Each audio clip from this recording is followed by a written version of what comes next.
avec camarades, j'espère que vous allez bien, c'est Crypto Trading Social Club et c'est parti. Alors vidéo qui fait bader, ouais, parce que j'ai la joué un peu catastrophiste dans celle-là. Donc on va voir Bitcoin.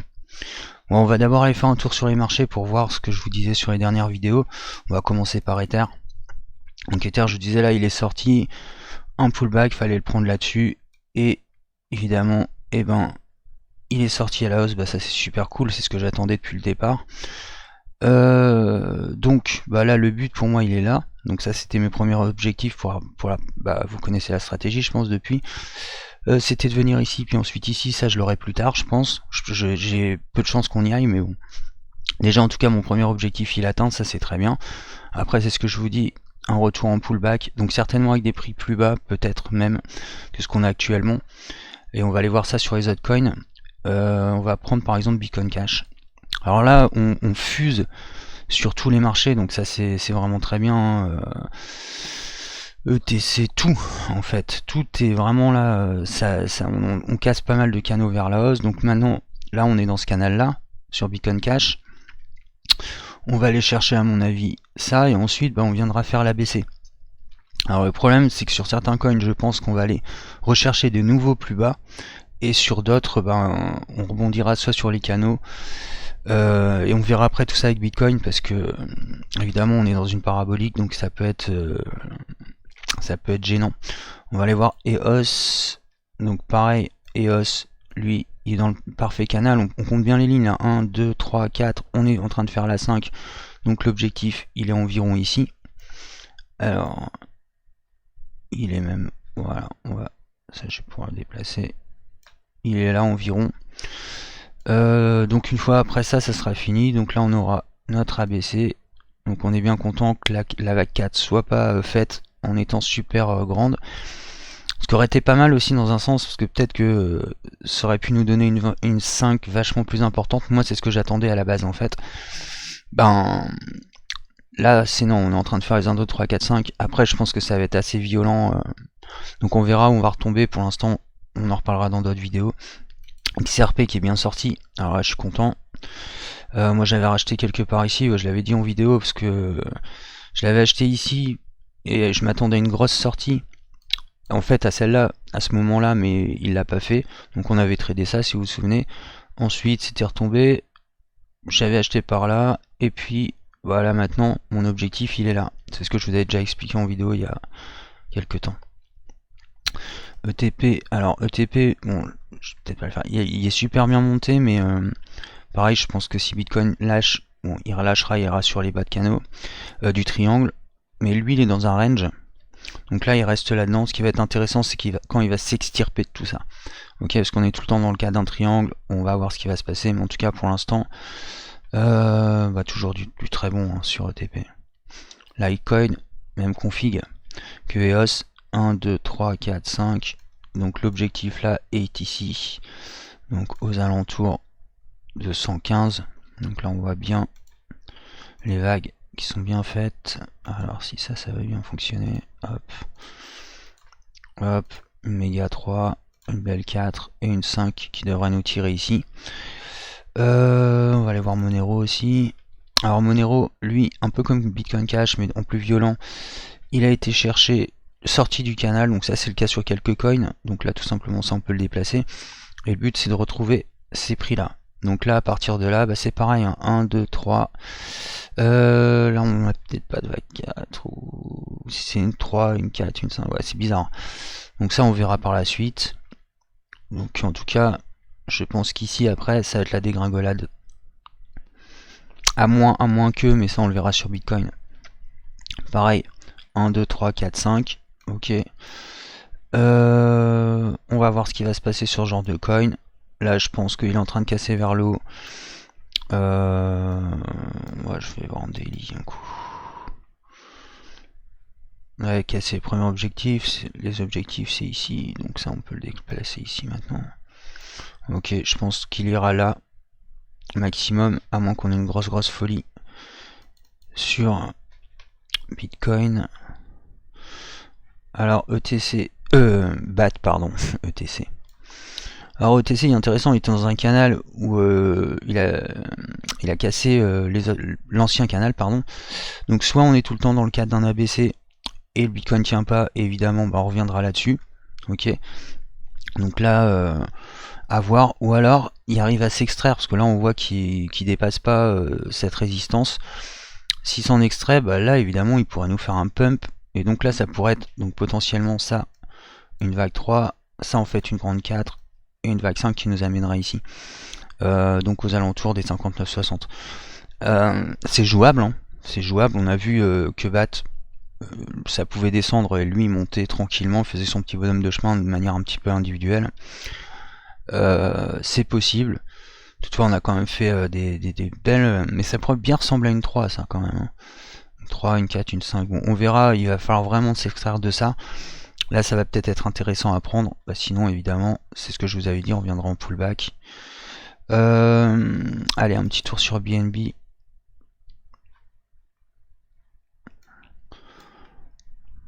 Pareil, objectif ici, hein, BNB.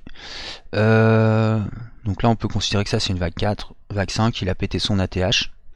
Et l'objectif, il est ici. En fait, il est dans une espèce d'énorme canal. Donc, je pense qu'il a la possibilité d'aller dans ces zones-là.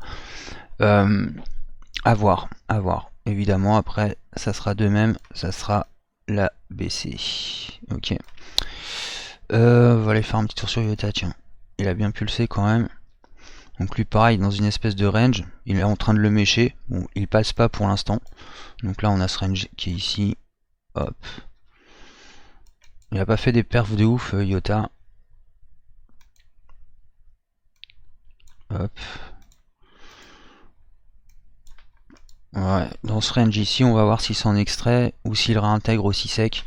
Ça va être intéressant s'il vient faire un pullback dessus, peut-être que là il y a peut-être des positions à prendre pour venir aller chercher ces zones là au 80. C'est possible qu'on ait, comme je parlais des corrélations, c'est possible qu'on l'ait ou que tout plonge. Bon, moi je pense que tout peut plonger. On va aller faire un tour sur TRX. Bon, un peu pareil que Iota, hein. Ça range, ça range, ça range. Ça fait quand même des belles perfs. Donc là, bah là, il devrait venir à peu près sur cette zone des 0,3, 26, voire ici au 0,39. Donc ça pourrait être pas mal. On va aller faire un petit tour sur ADA. Lui a pas tellement fait le ouf, ADA, hein, on voit. Donc si là on suit bien 1, 2, 3, 4, 5, ok, son objectif il est ici, donc à 0,11, et ensuite bah, ça sera la ramasse en ABC quoi. Petit coin, je vais pas les faire, et pop, pop, Miss Go, on va regarder ce qu'il a fait. Ouais, même contexte, rien à dire de plus que Iota. Neo, papa, Edo. Ah ouais, Edo aussi. Edo, il est intéressant. Lui, il est dans un canal baissier depuis un bout de temps. Donc là, s'il en sort, ok, pour l'instant, on voit que c'est voilà, ça reste. Mais si il s'est extrait de ça et qu'il vient faire un pullback, là, il y a peut-être une position à prendre qui est vachement intéressante. Ok, tout simplement parce que il a des objectifs qui sont ici. Ok, ces deux zones là. Donc s'il les fait, bon, moi je surveille pour l'instant, j'ai des alertes, etc. Donc pour l'instant, bah, XRP, moi j'en suis super content. Bitcoin Cash, Litecoin, bah, tous ceux sur lesquels j'étais, là je suis vraiment, ils ont vraiment bien pulsé. Plus quelques-uns à côté dans les petits coins. XVG aussi, ouais, j'ai oublié XVG, c'est vrai. Alors XVG, pareil, lui était dans une belle zone comme ça. Hop, il est redescendu, il a un peu percé le canal et il remonte en flèche. Donc ça c'est pas mal du tout. Allez, on arrête avec les alts, on va aller voir le BTC. Bon alors, BTC, je vous avais dit en dernière vidéo, là on est en parabolique, donc c'est un marché irrationnel, c'est un marché où quelque part, je vais pas dire que ça sert à rien de regarder les indicateurs, etc. Mais c'est ce qui peut, là on est vraiment dans le psychologique à fond. Ce qui peut se passer, c'est que tout soit divergent, bah là on l'a vu, ça a été le cas, et que ça monte quand même. Et bon, on a vu une golden cross, etc. On l'a bien passé, c'était cool. Mais l'accélération, elle se fait de manière trop brutale et trop rapide. C'est-à-dire que bah voilà, on est quasiment dans le contexte de ça, quoi. C'est une parabolique. Donc ça, c'est jamais très bon, surtout en sortie de bulle. C'est-à-dire que là, on est en train de sortir de la bulle et on en sort comme des oufs. Et en réalité, je vais aller sur un autre, avec plus de d'historique. Si on... Je vais vous expliquer pourquoi j'ai ce canal là après. Si pour moi là on va en 8005 en gros quoi, en 8004, 8005. À partir de là, moi je pense que possiblement je vais peut-être poser un short, ça dépend les signaux que j'aurai quoi évidemment. Mais ça me paraît commencer à être probable pour rentrer en position. Mais toutefois je suis hyper prudent, hein, j'ai pas posé d'ordre ni rien, comme là j'en avais pas posé non plus, parce que quand ça monte comme ça, faut faire très attention.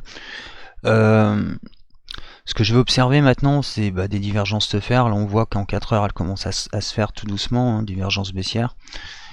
Je pense qu'il peut monter ici, au 8005, on va pouvoir retourner quand même sur celui-là 5 minutes. Donc là on est dans un canal, je pense qu'il va travailler dessus. On va voir s'il s'en extirpe. Et là on a deux solutions en réalité. Pardon. Voilà. C'est de faire... Ouais, on va repartir en daily. C'est de faire une parabolique de ouf, c'est-à-dire quelque chose comme ça, qui nous amènerait... Là on arrive... on a combien? 12 000, 10 000. On pourrait très bien aller aux 10 000. Maintenant, une fois qu'on est dans les rationalités, ça n'a plus aucun sens. Ok, tout ce qu'il faut c'est laisser tourner les trucs en attendant que ça se retourne et de voir les signaux où vraiment ça va se retourner. Pour l'instant, il peut très bien y avoir les gogos. En plus là, les télévisions, la presse, etc. sont en train de énormément parler du Bitcoin vu que c'est reparti. Donc évidemment, il faut rentrer tous les gogos, les Madame Michu dans le game, alors que bon on sait tous que ça va s'exploser quoi. Mais eux, ils vont encore se faire niquer une fois de plus. Donc bon voilà, hein, la bonne vieille technique. Et donc on pourrait avoir un mouvement d'irrationalité. Là normalement ça devrait tomber, c'est ce qui serait logique. C'est une vague 3, une très belle vague 3, mais donc qui rejoignait la première stratégie que j'avais avant qu'on rentre dans les canaux. Sauf qu'elle monte trop haut pour moi, mais bon après ça c'est pas très grave. Au final c'est comment elle va se comporter maintenant. Est-ce qu'elle va continuer en parabolique et on arrive aux 10 000 quasiment en 9009, ce qui serait pas bon du tout en réalité, parce que ça, si on fait ça derrière on va dégringoler mais sévère. Ok, et ça on veut pas avoir ça en fait. Donc ce qu'on pourrait attendre c'est ça. Hop, un repli ici, une dégringolade évidemment, qui partent. Alors il y a plusieurs manières de faire. Un ABC qui revienne ici. Ok, donc ça peut être intéressant. Et puis ensuite une vague 5 qui irait chercher peut-être les 10 000 par exemple. Ça serait intéressant. Ou alors on part. Ah zut, j'ai plus mon truc, voilà. Ou alors on part comme ça, donc voilà, 10 000 direct. Bon là, moi je pense que voilà, ça va être un retour terrible derrière, mais il y a encore d'autres solutions. On va essayer de toutes les voir, mais... Ce qui serait bien en fait là pour le marché, je vais pas prendre ça, c'est qu'on fasse ça en fait. Qu'on revienne ici en pullback, en vague 4, vague 5, ensuite qu'on fasse un ABC et qu'on reparte. Et là la bulle serait finie. Ok, ça serait vraiment bien, mais les mouvements paraboliques, je m'en méfie tout le temps, parce que parabolique, ça veut dire ça derrière. Ok, ça veut dire beaucoup d'achats, beaucoup de ventes, beaucoup de FOMO, et les gens quand ils se mettent à prendre les gains, ils y vont, les traders hein, en particulier, et les baleines, ils y vont pas de main morte, quoi. Ils en ont rien à foutre des petits poissons qui sont rentrés tout en haut du truc. Donc si vous voulez vous installer en longue là-dedans, moi je vous dirais non. Clairement, n'y allez pas, quoi. Si vous n'êtes pas dans des positions par exemple à partir d'ici, ça sert à rien de rentrer là-dedans, c'est mort. Quand tu loupes un mouvement, t'attends un prochain. Limite peut-être que si on dépassait ces zones là et avec un pullback, il y aurait peut-être une prise de position et elle me paraîtrait tellement risquée que je préfère pas vous dire de le faire quoi, et de monter jusqu'ici, mais ça pourrait être une possibilité. Si vraiment là on rentre dans le délire de l'irrationalité la plus totale, et ouais on peut aller aux 10 000, clairement. Mais moi je pense que c'est pas souhaitable pour la santé du marché. L'irrationalité n'a jamais rien de bon, elle ne donne jamais rien de bon, elle donne des bons gains, ça c'est clair quoi, mais pour la stabilité du marché elle est très très mauvaise. C'est les gens là, ils deviennent fous. Vous l'avez vu avec la bulle en 2017, hein, les gens étaient complètement omnubilés, puis certains d'entre vous certainement, et ils voyaient plus du tout, ils pensaient en binaire, ça a monté jusqu'à 50 000, etc. Et là on peut très bien rentrer dans un mouvement comme ça. Le market cap, alors ça c'est vraiment intéressant ce qui est en train de se passer ce matin. Il était à 60.1. Il a perdu 3 points de dominance, le Bitcoin, en à peine quelques heures. Ok. On a un market cap qui prend milliards, de dizaines de milliards en dizaines de milliards en quelques jours et qui tient bien. Ça c'est plutôt une bonne nouvelle. Et ça peut très bien remonter, c'est là où on voit l'irrationalité. Ça peut très bien remonter au moins de petits mouvements de Bitcoin. Hop, dominance qui va remonter à 61. Attendez-vous à ça, c'est tout à fait possible. Donc là, c'est évidemment des mouvements durs à trader, les paraboliques, parce qu'on sait jamais le comportement qu'elles vont avoir. Moi personnellement, je suis sorti de position là-dessus. J'attends pour shorter, et même s'il va là, je rentrerai pas en position dessus. Voir si je peux prendre un petit day trade, mais c'est tout quoi. Les positions longues là-dessus, moi je conseille pas. Moi j'attends de passer en short, et je pense qu'à 8005 ça peut être pas mal, avec un stop qui doit quand même être assez conséquent, hein, entre, je sais pas moi, je dirais 5-6% quand même, parce que avec les rationalités que ça peut avoir, ça peut être dangereux. Ou alors un stop très serré pour être sûr de sortir à 1% au cas où, ou 2% au cas où ça foire. Donc, en tout cas pour l'instant j'y suis pas encore, j'attends, je suis pas positionné, j'attends de regarder, j'attends de voir ce qui se passe. Bitcoin est... Bon, je vous ai dit, moi il me dérange quand même assez ce comportement sur les cours. On va aller faire un petit tour en log. Et puis on va regarder un petit peu, et c'est là où je vais vous faire bader un petit peu. Alors, hop, on va reprendre notre bulle de 2013, et puis on va se faire, pas pour dire que c'est la même chose, hein, mais vous voyez que sensiblement ça ressemble quand même. Et pourquoi ça ressemble? Tout simplement parce que la bourse c'est des cycles, et les cycles ça se reproduit pas tout à fait de la même manière, mais ça peut. Moi je vous ai dit par exemple, je vous avais fait cette analyse, je pense qu'ici on est sur un support, je pense que voilà, on est sur la ligne fondamentale de prix, donc je pense pas qu'on puisse descendre en dessous. Mais on a aussi cette ligne qui nous redescend à 1007, je pense pas qu'on retournerait à 1007, mais imaginons qu'on parte vraiment sur un mouvement qui parte en couille là, évidemment on pourrait faire ça. Ok, revenir sur les 1005, etc. Donc ça c'est le truc qui fait bader. Si on observe un petit peu plus attentivement le comportement de cette bulle là, en fait, je vais essayer de le mettre en plus gros plan. Je verrai ça tout à l'heure. Hop. On a un mouvement qui est parabolique, qui est ici. Qu'est-ce qu'il fait derrière? Et là, il le fait en sortie de bulle. Ok, qu'est-ce qu'il fait derrière? Tout s'explose. Ok, donc ça reste une possibilité. Et si tu regardes le graphique d'aujourd'hui, on n'a jamais eu ça en fait là-dedans. Tu vois, on a quelques bougies. Et encore, la parabolique n'est pas aussi importante que celle-là. Donc, ça pourrait très bien tomber fort. Ok. Moi, je vous ai dit, je pensais qu'on est retombé en pullback ici. Et en fait, ça aurait été souhaitable, parce que ça nous aurait donné une espèce de... C'est-à-dire qu'on aurait eu une belle montée, un pullback qui revient ici, une parabolique, et qui revienne tranquillement. Mais peut-être que cette parabolique-là, c'est aussi celle-là. C'est-à-dire que voilà, là on est en train de faire une 3, on va avoir quelques bougies rouges, on va faire une 5 et le marché va reprendre. Ok. La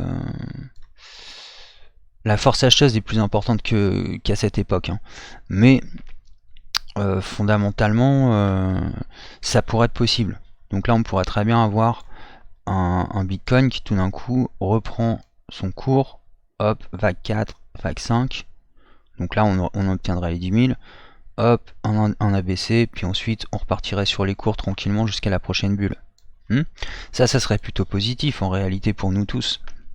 Sauf que dans le marché actuel, bon, les gens sont quand même bien pris pour beaucoup. Moi je pense que 80% des gens en crypto ont fait n'importe quoi parce que c'était que des nouveaux arrivants. Ils n'y connaissaient rien, ils ont fait nimp. Et du coup, je pense que ces gens-là qui sont guidés, manipulés par les baleines, etc., qui elles savent ce qu'ils font, ou les traders qui savent ce qu'ils font, je pense que eux, il faut mou en 2 secondes, quoi. Donc en fait ils peuvent très bien revendre tout ce qu'ils ont acheté en 2 secondes, parce que tout d'un coup voilà, ils voient une bougie de baisse, c'est que ça y est, c'est fini, c'est la mort, le bitcoin à zéro, etc., etc., et faire plonger les marchés.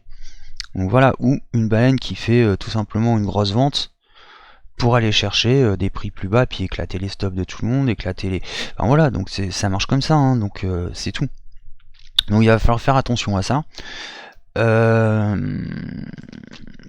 Moi j'ai envie de vous dire, j'aimerais bien voir ça en fait, hein, tout simplement, une petite vague 4, une dernière vague 5 sur les 10 000, ça au moins ça sera acceptable. Sinon bah ça va être un BTC comme ça, quoi. Un BTC qui va replonger aussi sec. Donc là, hop, on va enlever auto. Un petit peu bordélique ce graphique là, mais je partirai en 4 heures. Je devrais aller nettoyer un petit peu. Donc ça déjà je peux le virer. Alors, ce qui serait pas mal maintenant, c'est que si on reste sur ces zones là, les zones à 8005, qu'on vienne chercher un ABC derrière, donc une vague 4 hein, en fait tout simplement. Elle pourrait avoir plusieurs formes. La forme dont je vous ai parlé la dernière fois, donc revenir carrément au 4100, c'est tout à fait probable, hein. On va essayer de rester positif quand même. Donc une vague 4 qui revienne sur les 6000, ça ce serait un bon signe de voir ça. Ok, j'ai pas pris un ABC là d'ailleurs. Donc une vague 4 qui nous fait ça, et une vague 5 qui enchaîne derrière. Ça pourrait être très très très bien à voir. Moi malheureusement j'ai peur que ça soit un peu ce que je vous disais la dernière fois, donc plutôt une grosse descente comme ça et qu'on revienne en pullback ici, et ensuite là on pourra faire une méga 5, mais ça va être compliqué, ça va mettre des mois à se faire, ça va être vraiment ça va être compliqué. Donc je sais pas, on va voir ce qui va se passer sur le marché. Pour l'instant il n'y a pas trop à en dire, parce qu'il n'y a pas de signaux, il n'y a pas de... Voilà, tu vois, c'est plus de la spéculation. On va voir jusqu'où dure cette petite folie sur le Bitcoin, puis aussi sur les alts, ça va être intéressant. Pour l'instant, moi je vous conseille, je vous ai montré comment on faisait en vidéo, mais de prendre vos gains, parce que voilà, ça peut se replier très très vite, de bien positionner vos stops, et puis de faire attention. On se revoit dans quelques jours. Allez, ciao tout le monde.